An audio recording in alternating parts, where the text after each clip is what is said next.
Ya. Cualquier pregunta me lo hacen saber. Esta es una biopsia, estamos en la semana 1, ¿ya? Esta es una biopsia de testículo, órgano es testículo, ¿ya? El motivo también de la reunión es porque a veces no recordamos un poco lo que es lo normal, ¿no?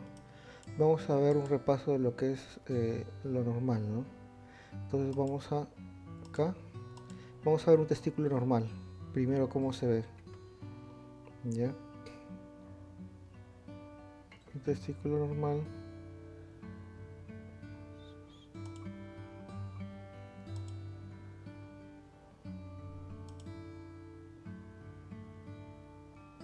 Acá está. Ya. Entonces, un testículo normal se ve de esta manera, ¿no? Acá tenemos lo que es las células de Leydig, que son este grupo que está acá, que está en el espacio intersticial, ¿ya? ¿No? Los túbulos seminíferos, que son estas formas circulares o ovoides, ¿ya? Y lo que caracteriza a un túbulo seminífero en una persona, un adulto fértil, ¿no? Es que la pared, la membrana basal es delgada y tiene muchas células, ¿no? Espermatogonias, espermatides y espermatozoides, ¿no? Dentro del túbulo seminífero, ¿ya? Así es como se ve. Eso es lo que es lo esperable, ¿ya? Pero memoricen esta imagen, vamos a ver la lámina, miren acá. Para comenzar, ya no hay células ya no hay células en el lumen, ¿no? Todo está reemplazado por ya una membrana hialina o una hialinosis, ¿no? Proteína, ¿no? Es uno. Todos los túbulos seminíferos, ven acá, acá todo, no hay células, hay ausencia de células, ¿ya? ¿Qué más encontramos, no? A veces puede haber calcificaciones, ¿ya? La membrana basal está gruesa y no hay células germinales, lo que ya hemos visto, ¿ya? Los túbulos se muestran escleróticos, fibrosis intersticial y células de Leydig aumentadas, ¿no? ¿A qué se refiere con túbulos escleróticos? A esto de acá.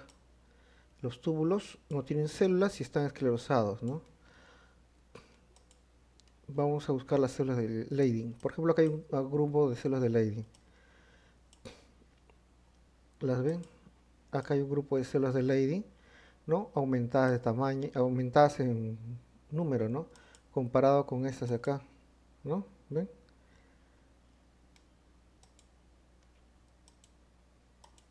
Ya. Luego, otra característica,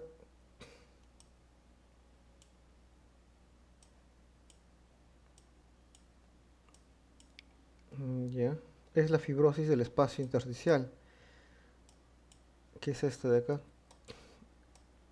¿no? Tejido conectivo en el espacio intersticial. Y miren acá, si se dan cuenta, el túbulo semífero, la pared está acá, ¿ven? Esta es la pared. Y esto de acá es la membrana basal. Todo esto está engrosado, ¿ven? Engrosamiento de la membrana basal, hialinización o fibrosis del túbulo seminífero, ausencia de células germinales, fibrosis del espacio, ¿no? Intersticial y aumento de células de Leydig, ¿no? Eso es lo que tienen que poner. Eso con respecto a atrofia testicular. Hay dos láminas, ¿no? Hay tres láminas, perdón, ¿no? La segunda lámina es lo mismo, sino que estas láminas son las mismas que tienen en la, en la práctica, ¿ya? Son las mismas que tienen en la práctica. Hay tres láminas en el laboratorio, o sea, tres imágenes que las tienen que memorizar porque cualquiera les puede tocar en el examen. Este de acá, lo importante de acá es esto, justo voy a poner la zona. Este es más bien un testículo en que está entrando en la atrofia, no está totalmente trófico, porque si se dan cuenta, tengo acá todavía algunas células acá, comparadas, y otras están a celular, ¿no? O sea, está atrofiándose, es un testículo que se está atrofiándose. Y alinización o fibrosis, ¿no?, de los túbulos seminíferos. Y acá hay disminución del número de células, ¿no? Porque comparado con el otro, ¿ven? Esto tiene más células, ¿ya? Luego, y engrosamiento de la membrana basal, ¿no? Acá también, ¿ven? Un engrosamiento de la membrana basal.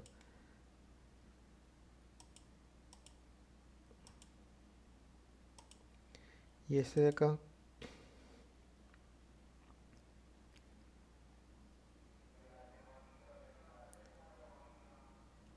y esta lámina, bueno, es totalmente atrófica, ¿no? Esta de acá está un poco pálida, pero sí se logra ver, por ejemplo, acá las células de Leydig están acá. Un grupo, otro grupo, ya. Los túbulos se ven mejor en esta zona de acá. Acá se ve mejor. Vean el engrosamiento de la membrana basal. Acá está, con esto, ¿ve? Todo esto es la membrana basal.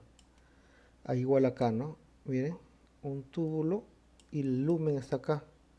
Todo esto es la membrana basal. Igual acá,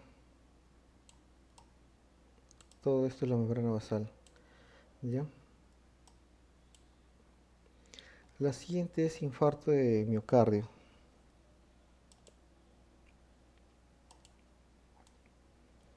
Con respecto al infarto de miocardio, ahora vamos a ver.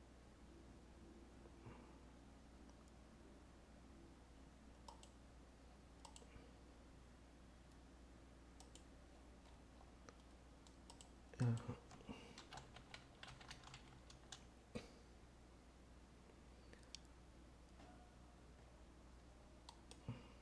ya. En el caso del infarto de miocardio, ¿hasta aquí alguna pregunta con respecto a atrofia testicular? Ninguna, ¿no? Continuamos entonces. Ya. El infarto de miocardio es causado por isquemia. Ese es, si les preguntan por qué, por una isquemia, ¿no? Ya. En cuanto a las características macroscópicas y microscópicas, esto es muy importante aprender, ¿ya? ¿Por qué? El infarto, como todo en el cuerpo humano, las enfermedades evolucionan y cambian, ¿ya? Entonces, el infarto de miocardio, lo que ustedes en la clase se les ha dicho sobre la necrosis coagulativa que tiene el miocardio, generalmente es en las primeras horas, ¿no? Macroscópicamente, 12-24 horas se ve una zona oscura, ¿no? ¿Ya?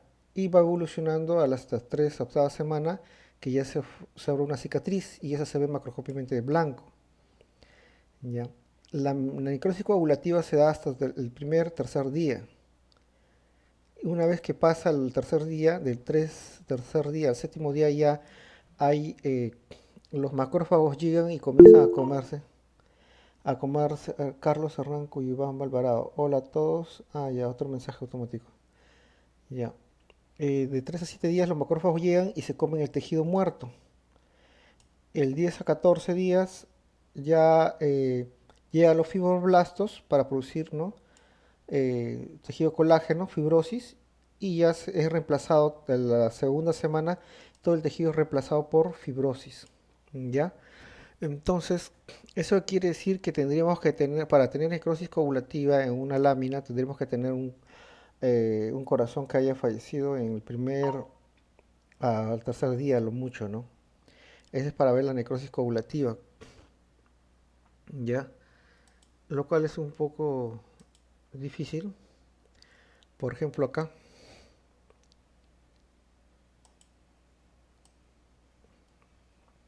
un área totalmente enrojecida, ¿no? A veces es difícil de ver cuando es muy temprano macroscópicamente la lesión, macroscópicamente hablando, ¿ya? Solamente se ve como una zona enrojecida nada más, ¿ya? Este es una oclusión por un aterotrombosis, ¿no? Eso lo vamos a ver más adelante, ¿ya? Acá estamos viendo la zona enrojecida mencionada en la teoría. Al inicio, ¿ya? En los primeros cambios en el miocardio, cuando es bien, bien agudo el evento, solamente se ven unas bandas blanquecinas, ¿no? Como están mencionando acá, ¿no? Cuando es muy falleció y ahí nomás sacan la muestra, se verían estas bandas que están acá. Luego, ¿no? Vamos a ver, ya, ya, esto ya es parte de la necrosis coagulativa, ¿no? ¿Qué tenemos acá? Tengo bandas o fibras de miocardio que ya no tienen núcleo. La característica de una necrosis coagulativa es la ausencia de núcleo, ¿ya? La característica es la ausencia de núcleo. Si dan cuenta, todas estas fibras no tienen núcleo. Y los puntitos azules que vemos son la presencia de células inflamatorias agudas, que en este caso son polimorfonucleares, ¿no? Como dice el texto, ¿no? Infarto agudo de 24 horas muestra miocitos hiperosinofílicos, o sea que ya con necrosis coagulativa, ¿ya? E infiltrado inflamatorio agudo, polimorfonucleares, ¿ya? Esa es la respuesta que tienen que tener en el examen, ¿no? ¿Ya? Necrosis coagulativa, que se muestra como hiperesinofilia de citoplasma de los miocardiocitos y ausencia de núcleos y presencia en el intersticio de polimorfos nucleares. ¿Ya? Ese es un evento agudo, ¿no? ¿Ya? A veces cuando hay reperfusión, esto es en caso de que salvaron al paciente y vuelve a haber reperfusión, o sea, el émbolo se destapa y vuelve a haber sangre, hay extravasación de matíes en el intersticio, ¿ya? Hemorragia, esto es hemorragia de acá. Si se dan cuenta, todo esto son eritrocitos, ¿ya? Pero eso no hay lámina de eso, solamente es algo adicional. Cuando ya evolucionó en el tiempo, pasado 2 semanas, lo que ya no se va a ver la necrosis coagulativa ni ¿no? Las células cardíacas, ¿no? Todo esto es el rezago de fibras, ¿no? De miocardio y todo esto ha sido reemplazado por fibrosis, ¿no? ¿Ya? Todo esto son rezagos de células cardíacas, ¿ya? Y está rodeado por células de tejido de granulación y fibrosis, ¿no? O sea, los macrófagos están terminando de fagocitar lo que queda, ¿ya? Esta es una coloración especial que resalta la fibrosis. Y si se dan cuenta, el miocardio está todavía viable en esta zona y de color verde es la fibrosis, ¿no? Miren cómo ha reemplazado la fibrosis todo el miocardio, ¿no? Esto es lo que se ve como color blanco en el corazón cuando, cuando se observa macroscópicamente. Muchas personas tienen infartos antiguos y viven, ¿no? Con su mancha ahí blanca, con su cicatriz en el miocardio. Pero a veces es un evento, otro infarto que ya llega a dañar toda la pared y ya termina con un infarto o una insuficiencia cardíaca masiva, ¿no? Ya, en la lámina, a ver, vamos a ver la lámina. Lo que tenemos es un infarto antiguo, básicamente, ¿ya? Acá se nota claramente. No es un infarto reciente, es un infarto antiguo, es lo que vemos en la lámina. Acá tenemos restos del miocardio, todo esto de acá. Y esto de acá es la fibrosis, ¿no? O sea, esto de acá debe haber pasado 2 semanas. Entonces ustedes escriben, ¿no? El miocardio restante con áreas de fibrosis, ¿ya? Macrófagos, fibroblastos,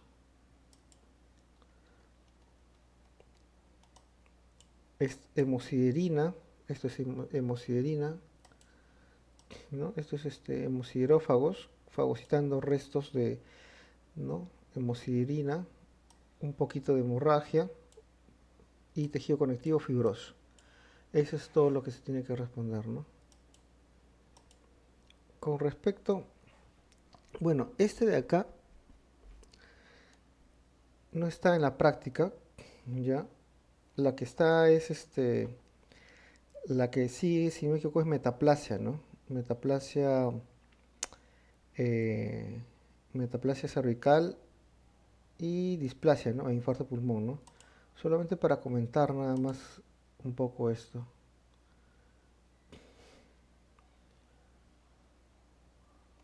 Esta es la pared del miometrio, ¿ya? Eh, Algo rápido. Esta pared de miometrio tiene tres patologías, ¿ya? La primera, esta de acá, ¿ya?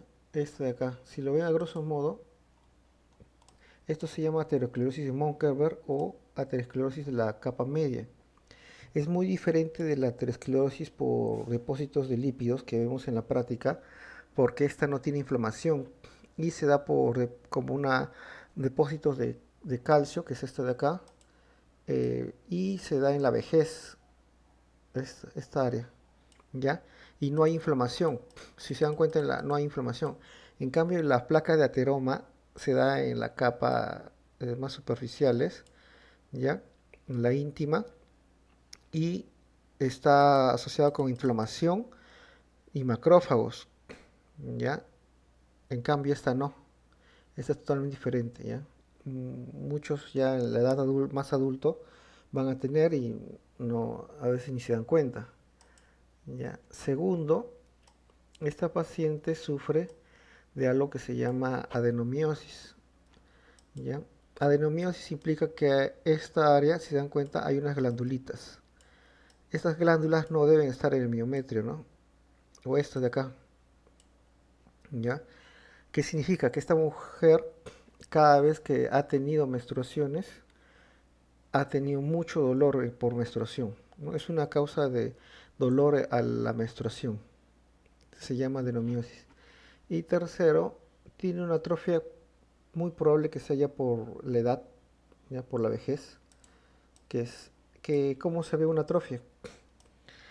Tiene el endometrio, tiene característica, debería llegar por lo menos hasta por acá.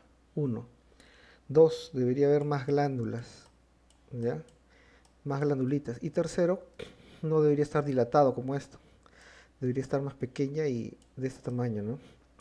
Entonces, falta de glándulas y disminución en el grosor del endometrio implica que esto es una atrofia. Y más la dilatación, ¿no? Dilatación de las glándulas es una atrofia endometrial. A eso se refiere. Luego la metaplasia tampoco no está ahorita. No está como lámina de práctica, pero lo podemos. Esto ya es para su práctica diaria en medicina, ¿no? Los pacientes que tienen reflujo, o sea, cuando el ácido retorna hacia el esófago, produce un daño crónico. Este daño crónico hace de que haya un cambio de un epitelio maduro por otro maduro, esa es metaplasia. En este caso, el esófago lo que hace rápidamente es producir un epitelio parecido al estómago al inicio. Y que es este de acá, ¿no? Tenemos esófago a este nivel y luego tenemos en continuidad con un epitelio parecido al estómago. Pero si este daño continúa, termina siendo una metaplasia de tipo intestinal, cambia hacia parecido a un intestino, que se caracteriza por células caliciformes, que son estas de acá. Y si eso continúa, ya hay una displasia. Y si tienes una displasia, se transforma en cáncer, ¿no? Que es una causa de cáncer esofágico, ¿ya? El esófago Barrett, entonces, es una metaplasia intestinal en el esófago, que se caracteriza por células caliciformes, ¿ya? Que son estas de acá.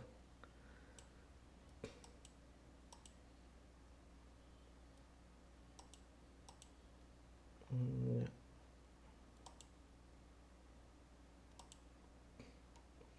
Lo que sí vamos a ver es infarto pulmonar. Eso sí hay lámina.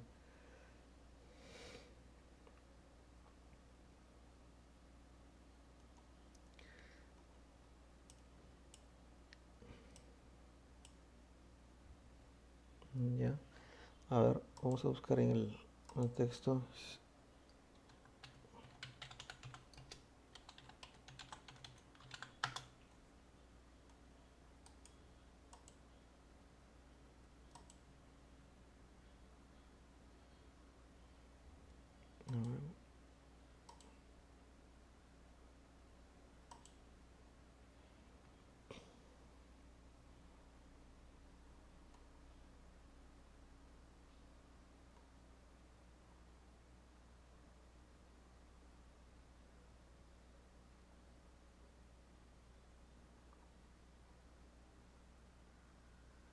Ya,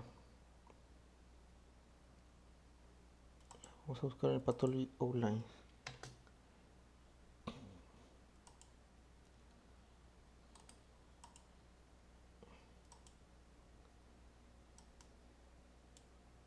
A ver, el texto rápidamente. Acá está, ¿no? Infarto y embolia pulmonar. El tema de infarto y embolia pulmonar está muy ligado debido a que eh, lo que causa un infarto pulmonar, lo más frecuente es la embolia pulmonar, ¿no? ¿Se acuerdan, no? Que puede haber una insuficiencia venosa y estos formar émbolos y viajar hacia la circulación del ventrículo derecho y pasar a obstruir el pulmón, ¿no? Acuérdense, ¿por qué se estudia este tipo de infarto pulmonar? Ya hemos, ya hemos visto el infarto cardíaco, pero el pulmonar tiene una característica. Lo que pasa es que tiene una doble irrigación, ¿no? Una por parte del corazón y una su propia irrigación, ¿no? ¿Ya? Entonces, al tener una doble irrigación, implica de que llega el émbolo, obstruye, mata el tejido, pero la segunda irrigación lo que hace es llenar de sangre. Entonces tienes una necrosis coagulativa, pero con hemorragia, ¿no? Entonces a eso se le llama infarto rojo. Por eso se ve rojo, porque la otra circulación termina de encharcar el tejido, llenándolo de sangre, y por eso se ve, le llaman infarto rojo, ¿no? ¿Ya? La principal causa es la embolia pulmonar, ¿ya? Es la principal causa de un infarto pulmonar, ¿ya? Las líneas de SAN son líneas formadas por, a ver, eso lo hemos visto en clases, pero lo vuelvo a repetir, ¿no? Tienes un émbolo y a veces, o un trombo, y a veces ves unas líneas, ¿ya? Estas líneas nos dicen de que las líneas de SAN indican de que ha habido flujo, o sea, el paciente ha estado vivo cuando se formó el trombo. En cambio, si el trombo o el coágulo se forma cuando está muerto, no tiene línea de SAN, ¿ya? A eso se refiere con línea de SAN, ¿no? Son trombos con línea de SAN, ¿ya? ¿Qué se ve? La mayoría de venas se forma, como les mencioné, en las extremidades inferiores, ¿ya? Esos pacientes que están en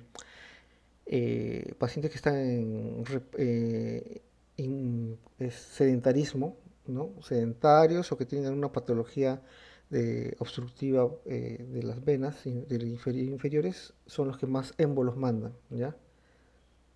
Eso es lo más frecuente, ¿ya? Ya. Vamos a ver la parte, lo que no más interesa, ¿ya? Que es la descripción. Ya, acá cuando lo ves el pulmón, se ve como el infarto pulmonar se ve que color rojo, por eso le dicen infarto rojo, rojo azulado, ¿ya? A veces puede tener fibrina en la superficie. Posteriormente ya se vuelve pálido, ¿no? Acá hay, acá hay unas imágenes de cómo se ve. A ver, ¿no? Justo acá hay un coágulo, en esta zona hay un coágulo, y toda esa zona del coágulo pone rojo toda esta área, ¿no? Acá hay otro coágulo, ¿ven?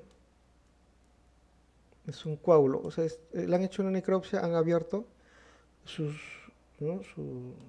Los vasos y ahí está el trombo, ¿no? El coágulo, ¿ya? Y todo el pulmón se ve rojo azulado, ¿no? rojo azulado. ¿Ya? A ver, otro.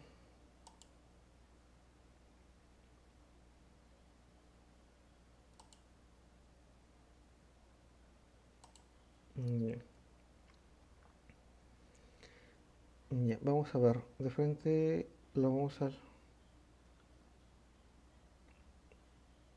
Ya, este de acá.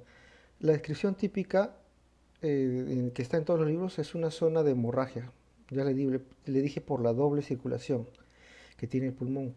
Una hemorragia subpleural en forma de cuña con necrosis coagulativa, ¿no? O sea, se hace una necrosis coagulativa, pero con bastante sangre, como hemorragia.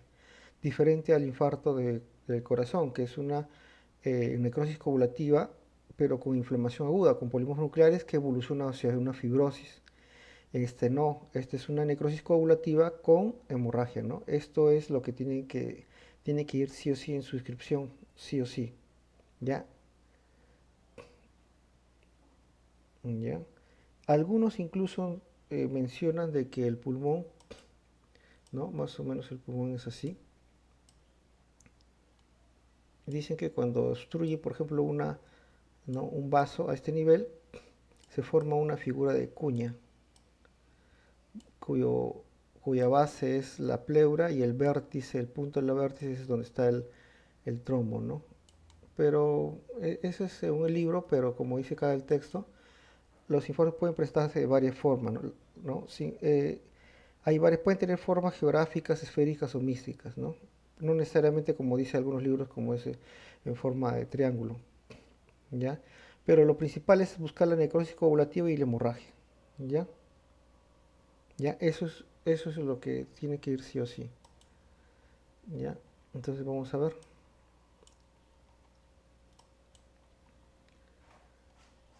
Desde acá ya estamos viendo a este nivel los alveolos. Esta es la pared alveolar. Y la pared alveolar, en este caso está, este contenido de pared alveolar son hematíes, es hemorragia, ¿ya? Cuando un alveolo está lleno de líquido es edema, cuando está lleno de eritrocitos es hemorragia y cuando está lleno de polimorfos nucleares es neumonía. ¿Cómo diferencio unos polimorfos nucleares de eritrocitos? Los eritrocitos son rojos, rojos, ¿ya? Rojo, acá por ejemplo todo esto es un alveolo y está rojo, este es hemorragia, ¿ya? Ese es hemorragia. ¿Ya? Si nos vamos más al centro de la lesión, vemos ya que hay una necrosis de tipo coagulativa, ¿no? Todavía se ve la figura de los alvéolos en algunas partes, ¿ya? Pero ya es reemplazado por hemorragia, ¿no? Hemorragia, hemorragia. ¿Ya? Esta lámina es simple, no es como la congestión pasiva crónica, ¿no? Este de acá es parénquima pulmonar que se muestra, ¿no? Necrosis coagulativa de los alvéolos y conteniendo un montón de matíes que representan la hemorragia, ¿no? Por la doble circulación que tiene el pulmón, ¿no? Esa es la respuesta que debe de tener, ¿ya? ¿Ves? A este nivel se ve el parénquima todavía preservado y hay un límite bastante claro y demarcado, ¿no? Porque las zonas de irrigación de una arteria son bastante delimitadas, por eso se ve así.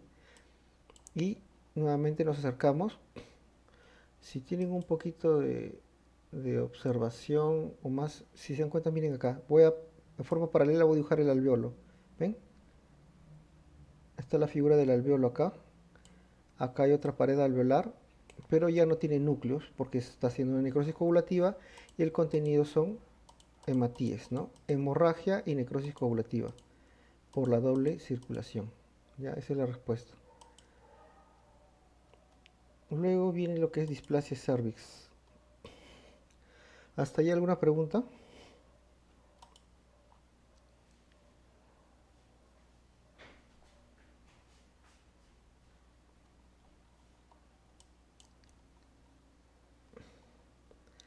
La displasia, a ver, acá en esta lámina, vamos a ver otra lámina que se ve mucho mejor, pero de ahí volvemos a esta lámina porque esta es la lámina que van a tener en el examen, ¿no? ¿Ya?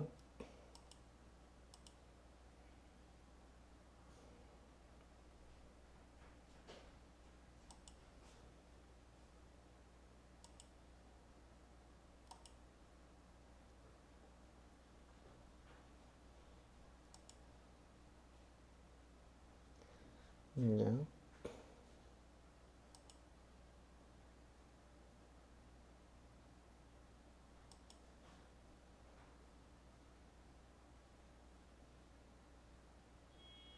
Acá creo que se ve mejor.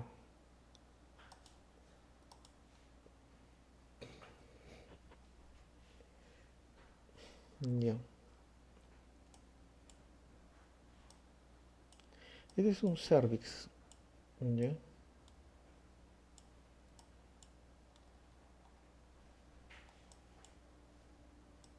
Ya, en este cervix lo que quiero que vean es esto de acá. Vamos a girarlo un poquito. El cervix tiene una displasia es una alteración en la maduración. Esa es la respuesta. ¿Ya? ¿Cómo veo esa alteración en la maduración? Quiere decir que vas a ver células inmaduras que son esta base arriba. ¿Ya? Entonces, su primera pregunta es, entonces, ¿cuál es lo normal, no? Lo normal es que haya un estrato basal, ¿no? Caracterizado por poco citoplasma y más núcleo, se ve más azul porque hay más núcleo y poco citoplasma. Si se dan cuenta, cuando voy arriba veo núcleo más pequeño y casi no hay muchos núcleos. Mira, hay espacios huecos que hay más citoplasma y poco núcleo. Y llegando incluso a la superficie ya con un núcleo más puntiforme y bastante citoplasma. Esto de acá es la maduración normal, ¿ya? Así madura normalmente, ¿ya? Cuando es un NIC o una neoplasia intersticial o una displasia.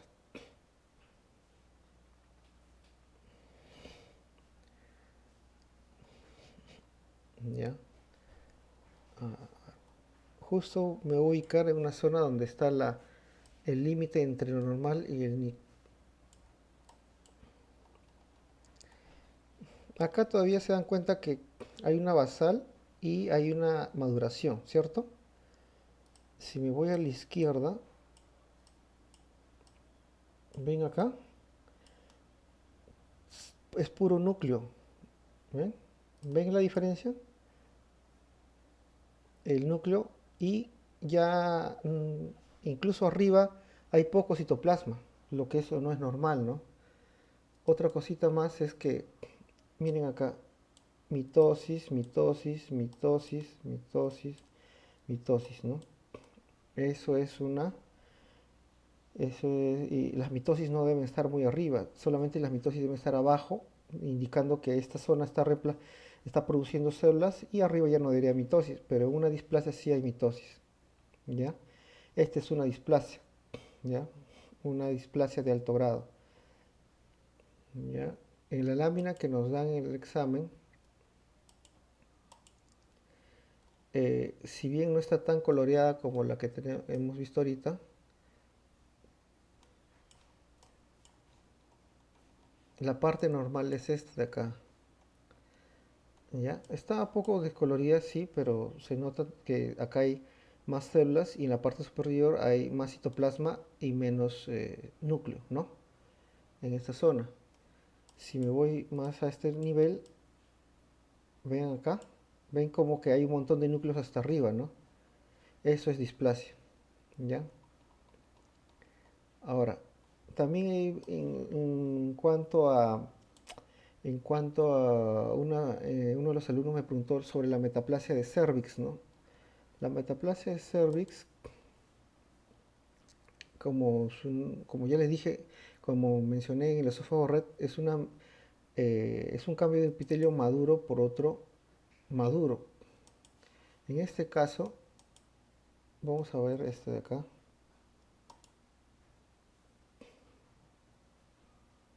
Vamos a ver si se ve acá. Ya, acá se ve. Ya. Acuérdese que el cervix, primero para entender que la metaplasia, el cervix, ¿no? Más o menos este es el útero,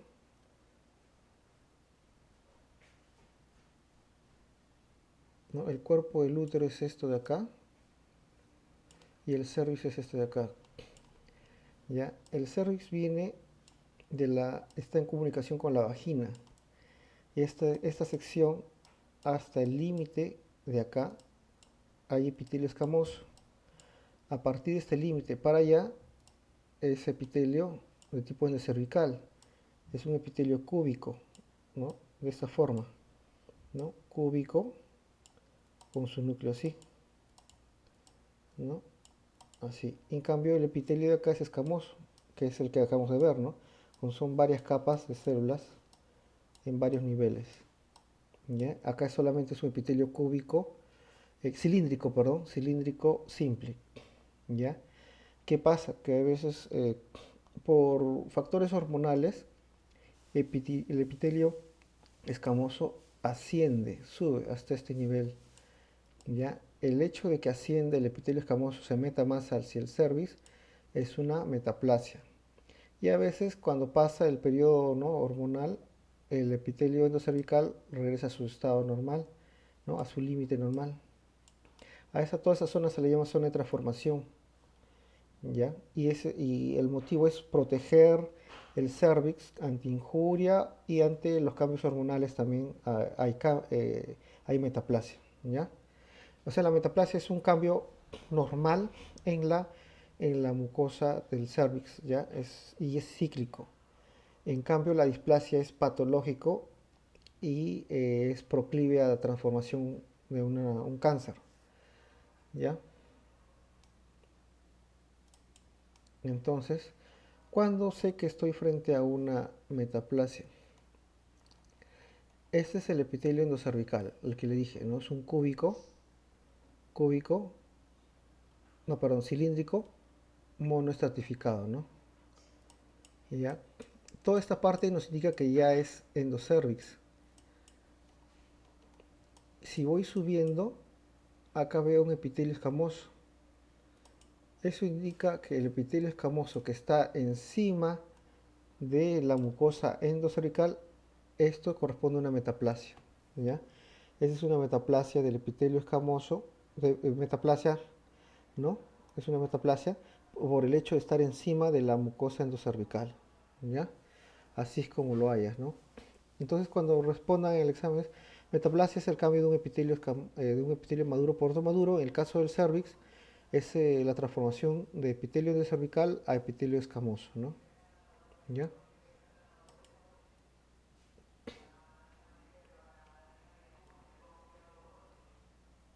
Listo, hasta ahí hemos llegado a esta parte. Vamos hacia la segunda semana. ¿Ya? ¿Hasta ahí alguna pregunta? ¿Ninguna? A ver si alguien parece que levanta la mano. Luz. Sí, doctor, disculpe, no entendí entonces cuáles serían las características diferenciadoras de metaplasia. En este caso, si viene una lámina en descripción, solo pondría que está encima del epitelio endocervical o cómo lo ¿Cómo, describiría. cómo describirías la lámina? Esa es tu pregunta. Sí, exacto. Ya. La descripción de la lámina, a ver, nuevamente. Ya. Pones ahí, metaplasia es el cambio de un epitelio maduro por otro maduro. Ya. La descripción de la lámina implica, se observa, ¿no? Zona endocervical o área endocervical reemplazada por epitelio escamoso maduro. Esa es tu respuesta. Mucosa endocervical reemplazada por epitelio escamoso maduro. ¿Está bien? No olvides del... Sí, dime. Había entendido que eran más características como tres. Entonces, ¿es suficiente con esa descripción? Ya, pues esa línea que te he dicho es la que tiene que ir obligatorio, ¿no? Epitelio escamoso maduro reemplazando el epitelio endocervical. Ya, no olvides palabra maduro, ¿por qué? Porque si tú no pones maduro, pues estás hablando de una displasia. Recuerda que la displasia es un epitelio inmaduro. Ya, ese es uno. Dos, está sobre epitelio escamoso sobre mucosa endocervical. Puedes poner eso en la segunda línea. Mucosa endocervical reemplazada por epitelio escamoso. Se observan áreas de epitelio escamoso sobrepuestas sobre epitelio endocervical, ¿no? nada más. Y no olvides la palabra maduro, nada más. Está bien, doctor, muchas gracias. Sí. Hay algunas cositas más, más con respecto a su pregunta de su compañera, un poco más eh, puntuales. Ya, si quieren lo podemos poner. Acá está.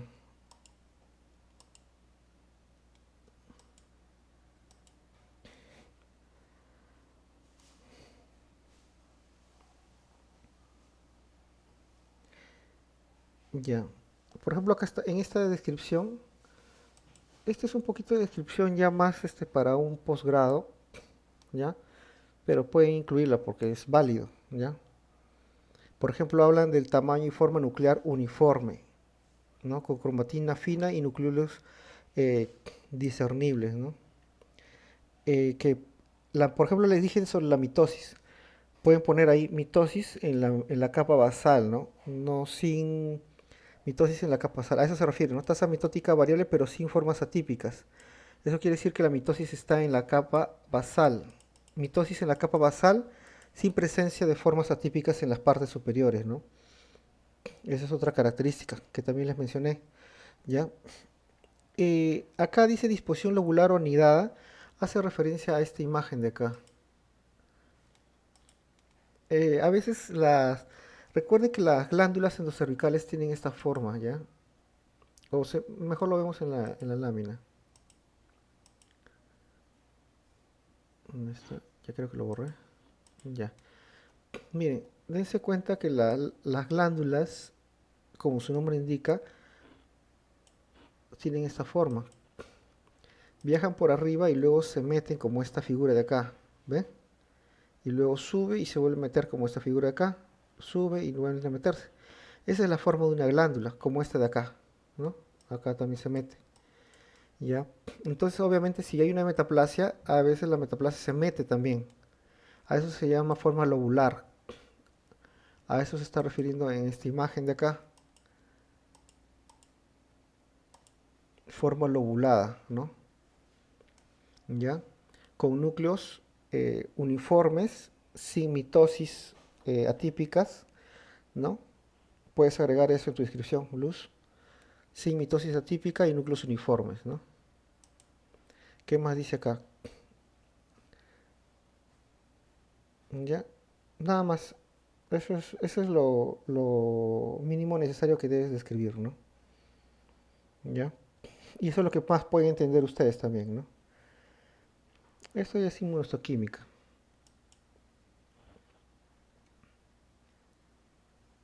Ya, continuamos.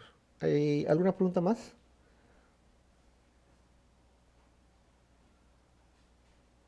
Ya, vamos, son 10:54. Ya, ¿les parece, chicos? Dejamos ahí. Lo voy a colgar esta grabación en la zona donde hice repaso. Y la próxima semana continuamos. Vamos a tratar de hacerlo un poco más rápido la próxima semana.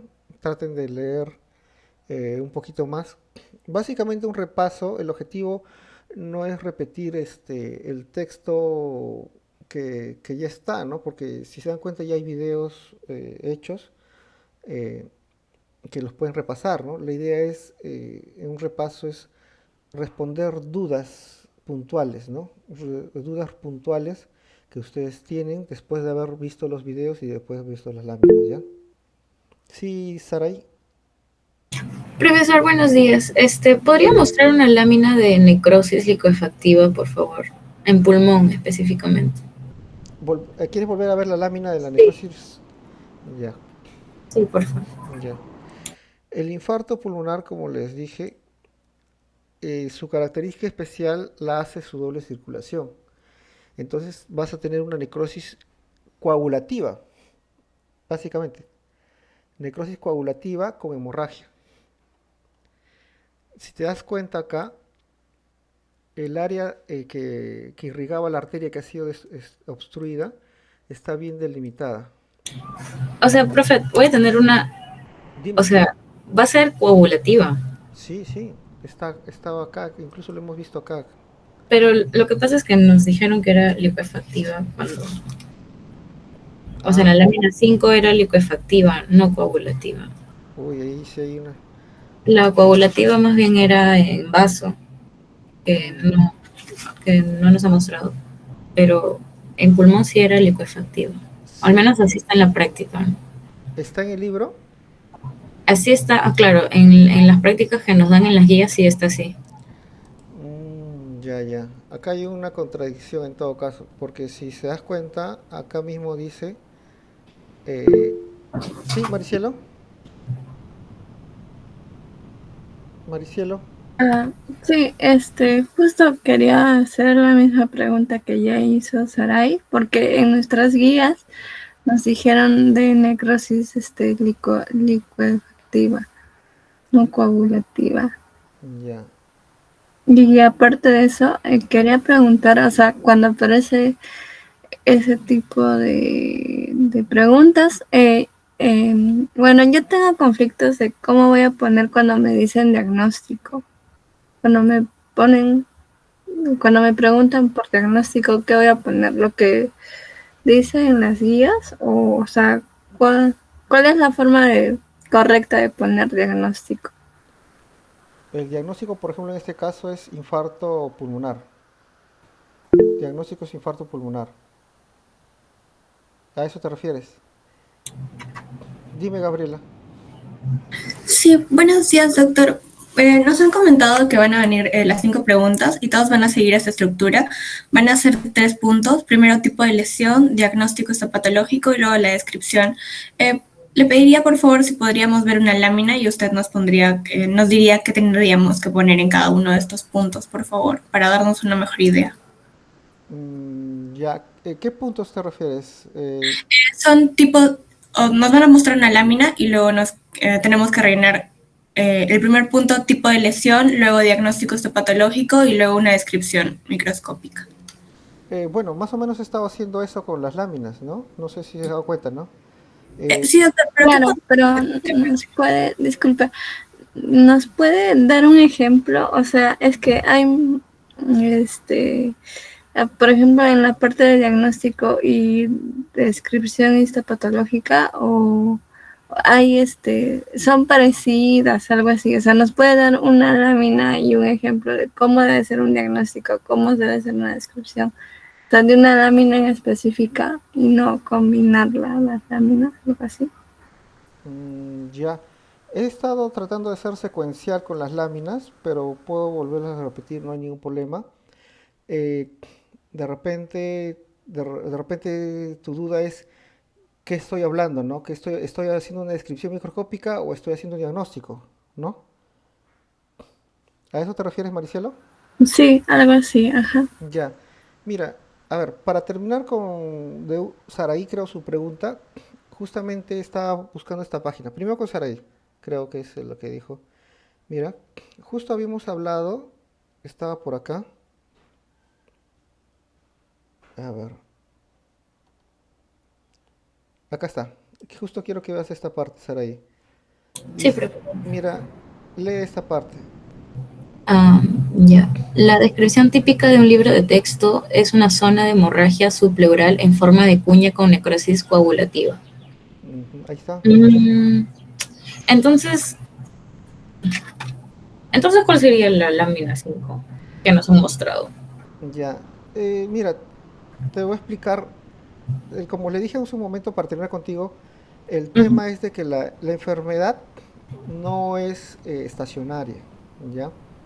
Una enfermedad no es estacionaria, ¿ya? En los textos, en la mayoría, está lo que es un tipo de necrosis coagulativa con hemorragia, ¿ya? Pero, pero, pero, eh, pero, ¿qué pasa? Que a veces la necrosis coagulativa, por la presencia de la inflamación, termina licofactándose, ¿no? Entonces, para no estar ni con Dios ni con el diablo, y es válido también poner, es que pongas, por ejemplo, eh, parénquima pulmonar con necrosis que evoluciona de coagulativa a licofactiva, ¿no? Eso es lo que puedes poner, y eso es válido. ¿Por qué? Porque los tejidos que han tenido una necrosis coagulativa con la evolución terminan liquefactándose y luego reemplazándose por fibrosis, ¿ya? Y eso no te puede negar. Si es que hay un problema o algo, muestra la página, ¿no? También, por eso me trato de, si te das cuenta, me estoy tratando de basar en texto, no trato no hablarlo de paporreteo, sino basarme en un texto porque estos problemas estos problemas no son de este año. Años anteriores siempre ha habido que el texto ha dicho una cosa y encontré en un libro otra cosa y al final si muestras el texto, muestras de dónde lo has sacado, la pregunta es válida, ¿no? La respuesta es válida, perdón. ¿Ya? ¿Está bien, Saraí? Sí, profesor, ¿Ya? pero igual tengo la... Dime, a que justamente Oye, sí, lo que es que estoy confundida porque, o sea, nos dijeron una cosa o sea, incluso en la lámina dice colicuativa sí, y nos corrigieron que era licuefactiva, pero ¿ya? ahora estoy entendiendo de que es más como que una coagulativa que pasa a licuefactiva, ¿no? Sí. Pero, Y el término colicuativa también es válido. Si pones en Google sí. colicuativa, ¿qué es la colicuativa? Sí. Hay sustancia o flujo que causa enflaquecimiento por licuar plantas, soles de organismo. O sea, también es válido, ¿no? O sea, esos términos el término existe, ¿no? No es que no exista. Por eso, justamente, para esto sirven los repasos, ¿no? Vas a poner en tu examen, es una necrosis de tipo coagulativa que evoluciona a liquefactiva con extensa hemorragia. Así lo pones, ¿ya? ¿Y cómo lo podría diferenciar de la hemorragia alveolar? Porque también hay una lámina. Ah, sí, hay otra lámina, claro. La hemorragia, a ver, ya. Justamente está el límite. Esto de acá es la zona de la necrosis. Y esta zona es la zona donde está la hemorragia, ¿ya? Si tú ves, si tú ves acá, si ves así, ¿no? Alvéolos todavía bien diferenciados, ¿no? Con eritrocitos adentro, es hemorragia pulmonar. Si ves acá, si te das cuenta, si miras acá y ves todo rojo, rojo, rojo, rojo, es la zona, es una necrosis pulmonar. ¿Está bien? Claro, sí, ya. Ujú. Ya, profesor. Muchas gracias. Ya, ya. Luego con la pregunta de Maricielo. Un diagnóstico es un término o dos términos a lo mucho que califican al conjunto de toda la descripción. Por ejemplo, teniendo en cuenta este texto, la descripción microscópica es todo esto, ¿no? Los infartos pulmonares, una zona de hemorragia subpleural en forma de cuña con necrosis coagulativa, ¿no? Con evolución a necrosis liquefactiva, ¿no? Ya, nuevamente vuelvo a repetir, ¿no? Hay veces tiene forma geográfica o en forma triangular, ¿no? Todo eso es la descripción microscópica. O el diagnóstico es el título de todo esto.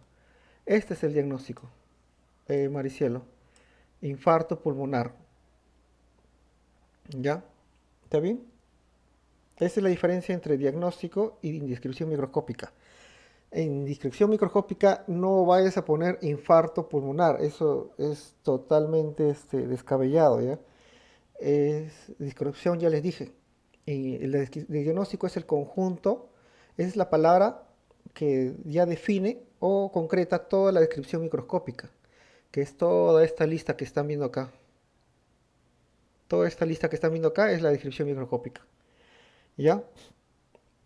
Para fines prácticos, mándame los 5 puntos que te han dicho que van a tomar en el examen y para la siguiente semana trataré de puntualizarlo como tú mencionas, ¿no? ¿Está bien?